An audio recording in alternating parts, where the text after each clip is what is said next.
evening and welcome to the 635th episode of Travel Itch. I'm Dan Schlossberg and we are in the 15th season of Travel Itch Radio, the show that lets you enjoy the pleasures of travel from the comfort of your armchair. Every week at this time, we talk to people representing destinations, hotels, airlines, railroads, car rental companies, and others in the world of travel and hospitality, from authors and bloggers to broadcasters and publicists. If it's got anything to do with travel, it's got everything to do with Travel Itch. Our guest tonight is Jenny Peterson of the Wisconsin Historical Society. Welcome, Jen, to Travel Itch Radio. Thank you for having me. Excited to be here. Well, I'm really glad we're getting to do the show. We haven't done much on Wisconsin at all, so I'm glad we're doing that. And to mark the 250th anniversary of the United States this summer, your newest walking tour is Democracy in Action, but it has a distinctly Wisconsin flavor, such as how Wisconsinites have shaped democracy through activities, legislation, and civic engagement. Please tell us more. Yeah, it is my pleasure. So as you said, it is our newest walking tour. It's something that we've developed and we are offering in the spirit of and in commemoration and marking of our 250th founding of the nation. But also, as you said, it has a very Wisconsin-focused flavor and a Wisconsin lens. So we are looking at it and thinking about what are the different ways that Wisconsinites throughout time have made an impact in their community, on the state, how that's been done through government or service, through organizing, through just the various ways of things like petitions to voting, and looking at it with a Dairy State lens of thinking about that from its early years all the way up through about the 1980s. So we take a very long road trip through Wisconsin's history. And since you mentioned voting, we should show this logo, History of Wisconsin Women and Voting. Yes, we do. One of the groups that we talk about is we actually talk about the League of Women Voters. So there were different chapters in Wisconsin's history. There was a chapter in Madison, actually founded in 1920. And so it's one of many of the stories that we dig into a little bit. Your official title, Jennifer, is Public Programs Manager for the History Maker Space of the Wisconsin Historical Society. What a mouthful there. Tell our viewers about the 5 walking tours you're offering. Yeah, so Democracy in Action is our newest one. And then our other 4 walking tours that we offer throughout the summer at different points. Sometimes they're more of a thematic or a seasonal relationship to when we offer them. Others are just sprinkled throughout the season. But one of our other walking tours is Madison's Early Black History walking tour. We also have a LGBTQ plus history of Madison as well. Another tour is a hidden history of the Capitol Square, and that focuses on the Capitol Square and the central downtown of Madison and its early history through the 1900s. And then we also have a tour that is called Hidden History from Myth to Mystery. And that is a history of downtown Madison, but also a little bit of some of the quirkiness and some of the fun, some of the unusual stories or surprising stories about Madison's history. So we have a little bit of everything, really. And speaking of quirkiness and unusual, what is the story with this? Well, I don't know the particular story about that, but you have Paul Bunyan and Babe the Blue Ox, very much part of folklore and culture of Wisconsin.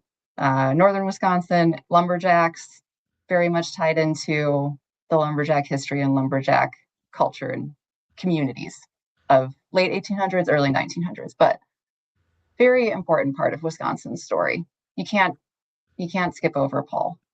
So obviously pop culture is going to be featured too.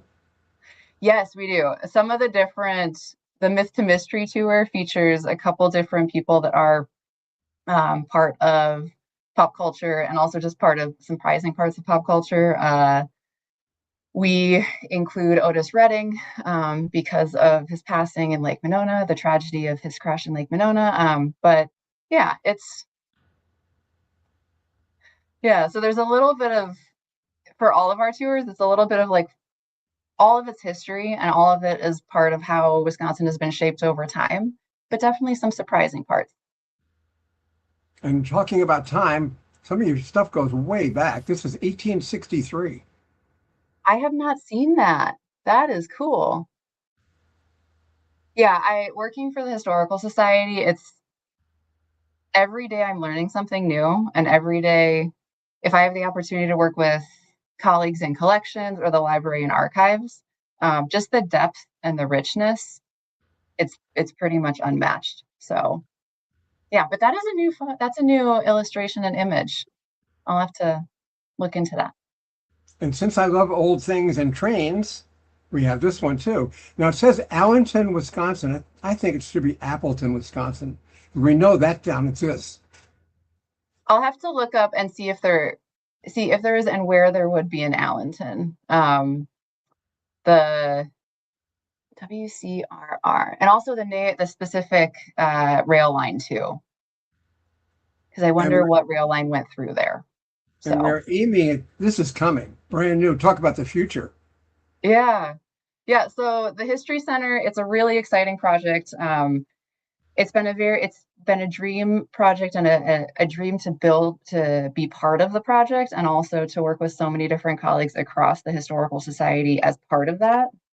It's going to be a 5-story building. We are going to have spaces that are filled with exhibits, 3 different permanent galleries, as well as a temporary and traveling gallery space, a community gallery space. There's also going to be spaces for programming, spaces that we can do events in partnership with community organizations, community collaborators.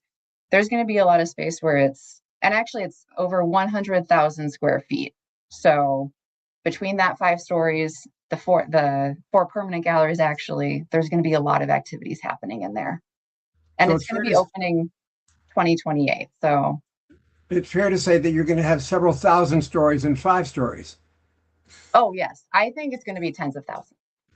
And especially Okay. with like programming, and there's going to be so many opportunities for people to come in and see the collections that are on display, the collections that and stories that might be coming through some of the temporary spaces. And then with programming, that's a whole other layer of working with community partners to offer even more stories or elaborate on more stories that we're not able to share for whatever reason through to space or limited time, through exhibits or through traveling exhibits. So I like how ambitious that is. Tens of thousands of stories. So is it fair, Jennifer, to say that you're walking towards emphasize underrepresented stories, people, and communities such as landmark moments and leaders that shaped the city, state, and even the nation?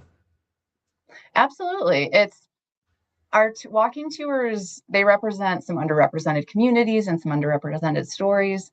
They also explore the lives of everyday Wisconsinites in many ways. And then some of the tours with the specific theme that they focus on, or the specific topic that they focus on, like the Madison Black History Walking Tour, for example, is one that offers a really multiple rich layers of stories of Madison's, really its first African American community. It was just within blocks of the Capitol Square, and it was a thriving, active place where you had families, you had community members, you had local and community institutions like churches, like the African Methodist Episcopal Church was based in that area of Madison. You also had Prince Hall Masonic Lodge, which is a historically African American Masonic chapter and lodge that was based in that community as well. So lots of different stories like that maybe are not as well known. And we're really excited to be able to get into through walking tours, because these were everyday people that really didn't just impact their direct immediate community, but contributed to building up Madison and contributed to the state. Because, for instance, we highlight one gentleman who worked with Robert M. La Follette, Fightin' Bob La Follette, and who is himself a very famous figure from Wisconsin. So these walking tours are really opportunities to talk about an array of Wisconsinites from various communities, from various backgrounds, and all of the different ways that they've helped shape Wisconsin's history. And since you mentioned Yeah. Black history, Hank Hank Aaron Aaron. started and ended his career in Wisconsin. He started with Milwaukee Braves, ended with the Milwaukee Brewers. This is an early picture of Hank Aaron, who many regard as the greatest baseball player who ever played. It would have been a dream to be able to see him play. So, very proud part of Wisconsin's history. And actually, Babe Ruth was in Wisconsin too. And this is a picture of Babe Ruth. Now, Hank Aaron actually broke Babe Ruth's long-standing home run record. So here's a That picture is of also Babe a Ruth new in photo for me. Wisconsin. Wow. Huh. And we can't leave out this guy. Uecker. Bob Uecker not only played Yep. for the Milwaukee Braves, but was a longtime broadcaster for the Milwaukee Brewers. That's the late Bob Uecker. Yeah. And he's in the Announcers Hall of Fame, correct? In the Baseball Hall of Fame, correct? Yes, that is correct. Yeah. That is correct. And we can't overlook Robin Yount either. I mean, there's so much history and sports history. And also, by the way, the visiting teams that come to Milwaukee often stayed in the Hotel Pfister. That was the favorite hotel of Bud Selig, who brought the Brewers to Milwaukee from Seattle and later became commissioner of baseball. So there's a strong Wisconsin connection there. And look at that, the only fireproof hotel in Milwaukee. How do they know that? Well, it makes me wonder if they had any close calls. Me too. And yeah, and as a historical question, I'm not sure. I'll have to find that out a little bit. We have amazing You know colleagues what that that's are. like? You know what that's like, Jennifer? That's like the Titanic saying the unsinkable ship. Ooh, But anyway, unfortunately, we know how that panned out. But anyway, we hear Madison has its own hidden history tour. Actually, Madison beyond the textbooks that include stories of haunted locations, legendary local figures, political ironies and oddities, mythical creatures, and even Civil War mascots. I know that's a lot to ask, but let's have the Reader's Digest version. absolutely. So the hidden history of the Capitol Square, and that was a beautiful recap in of itself, Dan.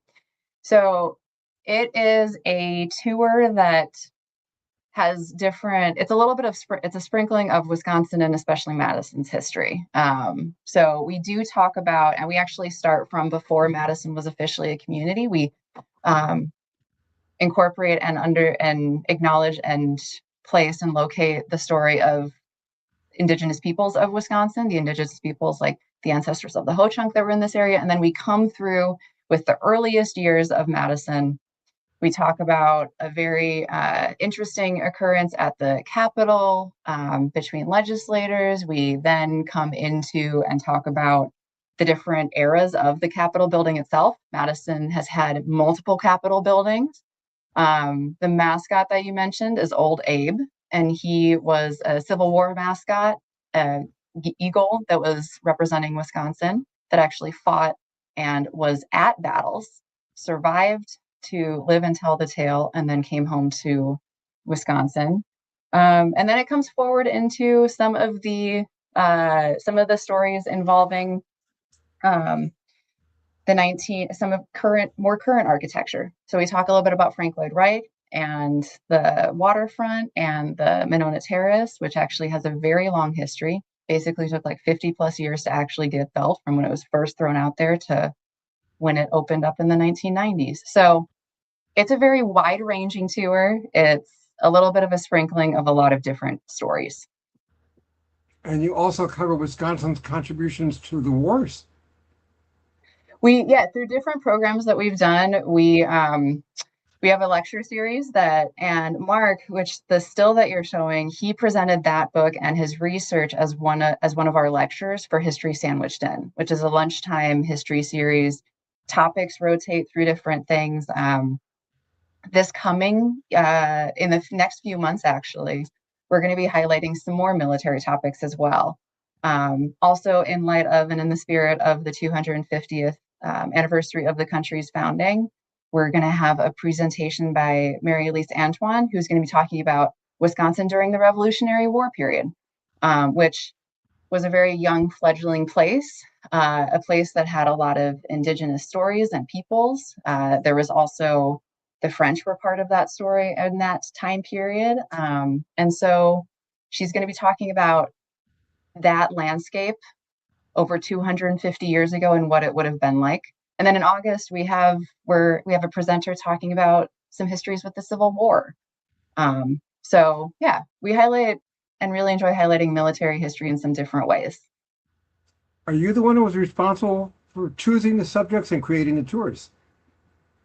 I have had the joy of being able to help be part of, I think, like a long-term team in helping to think about these tours. At least that's how I think about it.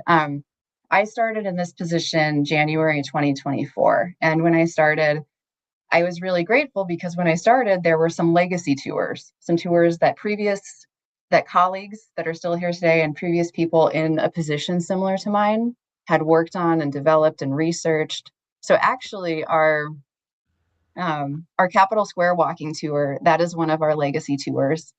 The Myth to Mystery, the little bit strange, unusual, surprising stories of Madison's history, that was also part of a legacy tour. And the Madison Black History walking tour was something that a couple different people had developed and shaped prior to my arrival. And I've just been lucky to be able to continue to contribute to. So some of the newer ones, the LGBTQ plus history tour, that's a cool story because that was actually something that 2 years ago, my summer intern came to me with the idea of a walking tour about LGBTQ plus histories and stories.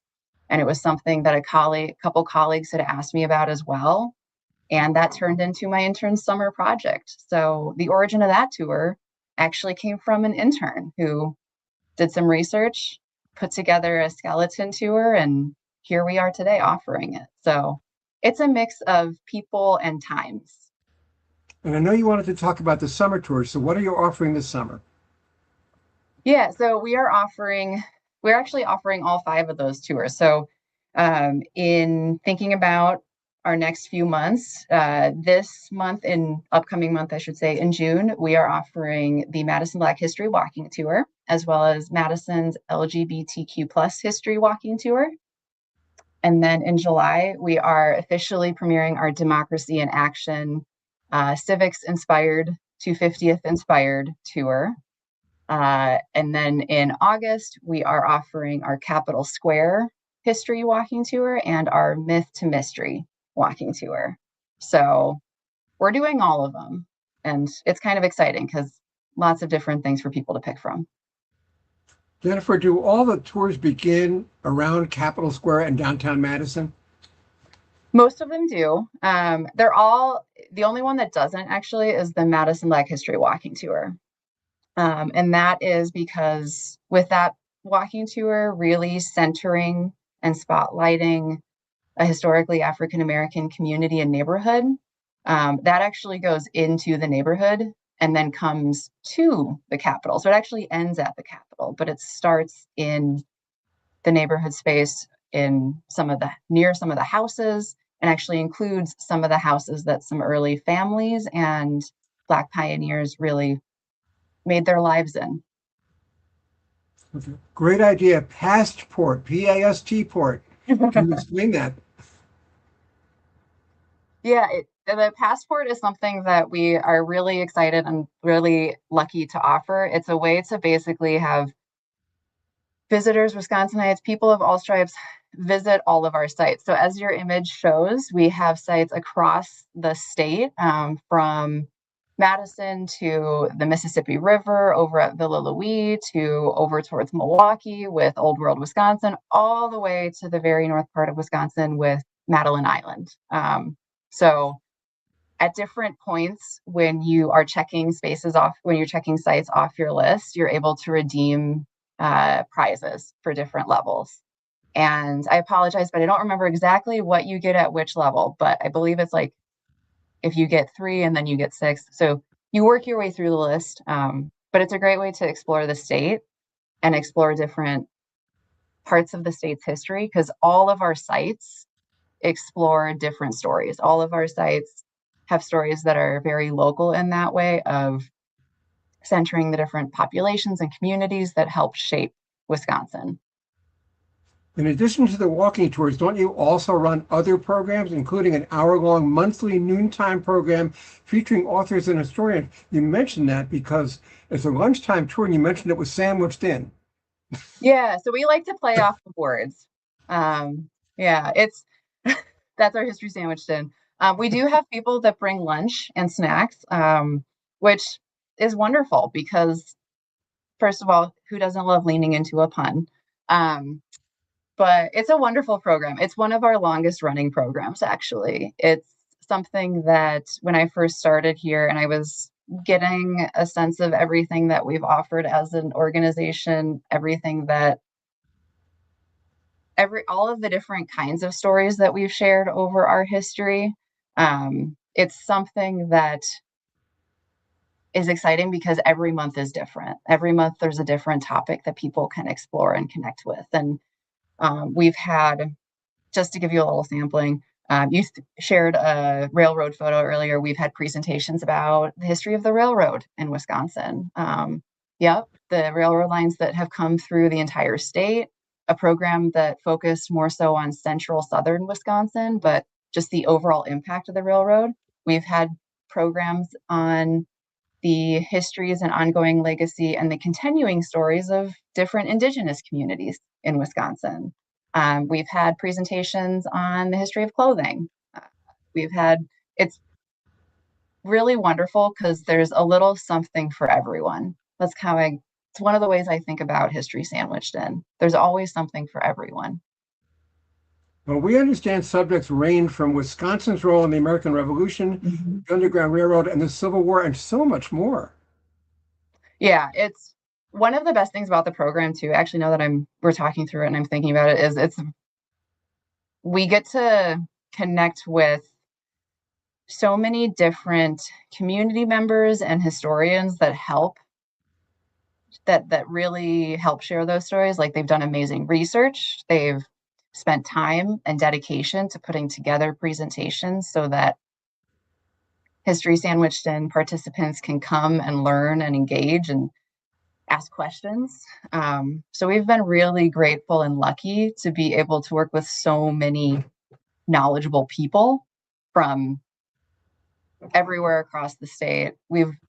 Even in my time, we've been able to welcome people from across the country to speak on various topics exploring Wisconsin's history. So it's it's a lot of different stories, all in a nutshell of one very impactful program. Jennifer, tell our audience, please, about Made by Us and your collaboration with that initiative. Yeah. I know it has something to do with a slice of pizza. That's what intrigued me there. Me too. I'm looking forward to the pizza. So yeah, so Made by Us is an amazing organization. It's a national organization that works with. It's an organization that works with a national network of historical societies, cultural institutions, to bring programming and connect young people to programming that explores civics and history topics. So it's an amazing organization that helps connect resources and knowledge to especially Gen Z, about 18 to 30 years old. But really, it's something that's publicly available for a lot of these programs are available for anybody to really engage with and learn from. So we have we're working with them to host a couple different programs, including a pizza party. And that's, you mentioned the slice of pizza and the pizza party. It's called a slice of history, pizza with a side of Wisconsin history. And that's going to be June 25th in the evening. We're hosting it here at our headquarters building in downtown Madison. And there's going to be not just pizza, but we're going to have some trivia. We're going to have a building wide scavenger hunt. I'm working with some collections colleagues. I actually just yesterday had a meeting with collections colleagues to talk about what kinds of artifacts and items from the collections we're going to bring out and share with the public. So I'm very excited about that. And it's a free event, so anybody is welcome. It is something that we're really excited to welcome young people to, but really anybody that comes in is interested in a slice of pizza, wants to check out some of the collection items, wants to challenge themselves to a scavenger hunt or trivia. We're excited to host them for some pizza for early or later evening event. So A previous guest on Travel It has been Tony Mua, who runs a company that gives tours of Brooklyn. It's called A Slice of Brooklyn because he stops at two different pizza places that are famous. And it's a slice of Brooklyn history and a slice of pizza. Same idea. nice. Yeah, I've always explored and been curious about like walking tours that incorporate stops with food. None of our walking tours currently incorporate food, but um, in thinking about that, a slice of history or a slice of using that language is excellent language to incorporate in a title for that. I would sign up for that tour. And what is the wish wall? So the wish wall is also something that we are working with, made by us to bring to life. Essentially, the wish wall is a pop-up exhibit that invites participants, visitors to the headquarters building, which that's where our wish wall is going to be located, is our headquarters building on the camp on downtown Madison. But it's encouraging people to respond to a prompt of what's your wish for the US? It's in the spirit of and thinking about the 250 plus years of the country's history, but thinking about it from the perspective of what are we wishing for the country going forward? In that 250 years, so much has happened, so much has been accomplished, so many things, so many challenges have been faced, but going forward, what do you wish for the country's future? And so it's a very open program. It's a very open sort of pop-up, and we're curious and excited to see what people are going to respond to, how they're going to respond to our prompt of what is your wish for the US? Well, I know what you're wishing for, Jennifer, an early opening of the new Wisconsin History Center, now under construction. Projected opening date, you said was 2028? 2028, yeah. Okay, tell us a little about the building. Is it accurate to say 100,000 square feet, 5 stories, 4 permanent galleries, and $160,000 price tag? 160 million point five. Oh, right, But 160 million. I left out a few zeros. Sorry about that. no, we're excited. I mean, excited is we're beyond excited. There's just not really a word to share about that. But yeah, so the History Center is going to include lots of spaces for exhibits. That 100,000 plus square feet is going to be a mix of permanent exhibits that are highlighting different storylines from Wisconsin's culture to its landscape, throughout its history, to spaces that are going to be intended for partners to come in and do programming with.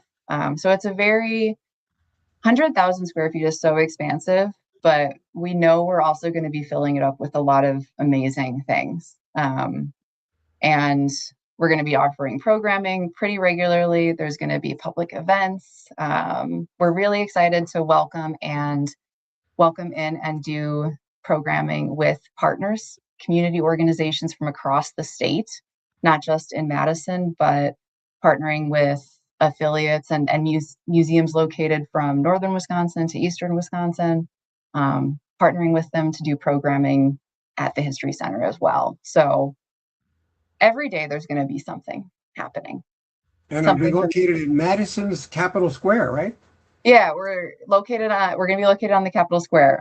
The new History Center is on a very similar footprint to the old museum building that was originally located on the square.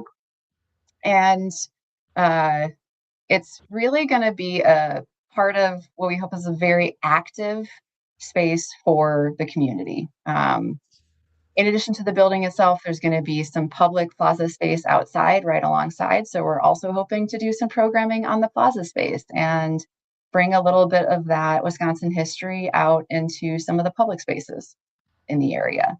Yeah, it's pretty exciting. going to be Okay, in here in centrally. New Jersey, I just finished my 5th year creating and giving a course called Baseball Ironies and Oddities, and I can think of at least one that involves Wisconsin. On May 26, 1959, at the old Milwaukee County Stadium, the Milwaukee Braves were held hitless for 12 innings by Harvey Haddix of the Pittsburgh Pirates.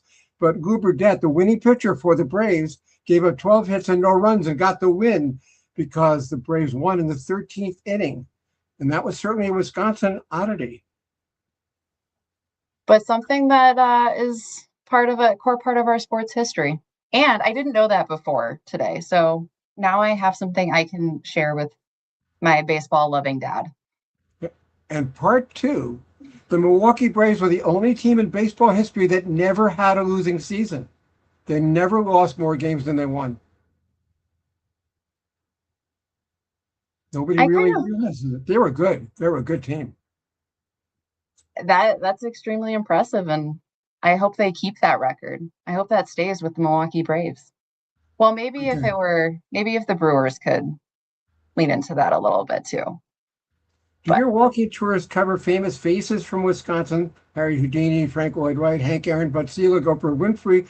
I could go on and on. And also the notorious ones like Jeffrey Dahmer and Senator Joe McCarthy. depending on the tour topic, depending on the era that the tour is exploring, we do definitely talk about some famous people. We do have. Uh, you had mentioned. Oh yeah, you had mentioned like Frank Lloyd Wright, Harry Houdini. Two of those two are featured in two of our tours. Harry Houdini is actually part of our Myth to Mystery tour. Harry Houdini very much a Wisconsinite and spent much of his formative years and his childhood in Wisconsin. Um, we highlight one of the visits that he made back to Madison during his touring days that involved a very public stunt that was essentially started because of a dare. So that's a fun story to, and I feel like that very much. If there are some questions I could ask Mr. Houdini today, I would ask him if he appreciated accepting dares or challenges to some of his magic tricks, because the story that we share is definitely that. It involved hanging a from multiple stories up. It involved escaping from a straitjacket. It's a really wonderful story. I'm not going to go into it though because I have to save something for the tour. Um, but we do talk a little bit about Harry Houdini and that story in particular, and then Frank Lloyd Wright. We talk a little bit about him and mostly his history or his design of the Monona Terrace, based on and anchored over Lake Monona. And that story is really interesting because the Monona Terrace is one of those buildings that is has a very clear presence on Madison's skyline. And the story of how it was created is actually one that has different fits and starts. There's different chapters to it, and it actually is one that took multiple decades to happen, and was a story that it continued on after Frank Lloyd Wright passed away. So we definitely talk a little bit about him and his impact in Wisconsin's history too. Some of the other names you shared with us are not part of a tour yet, but who knows? Okay, before we go, Jennifer, please share some background on the Wisconsin Historical Society. Isn't it unusual that it is both a state agency and a private membership organization? So it's something that is we're really lucky because we do have those two. We have the state agency with the support of the foundation.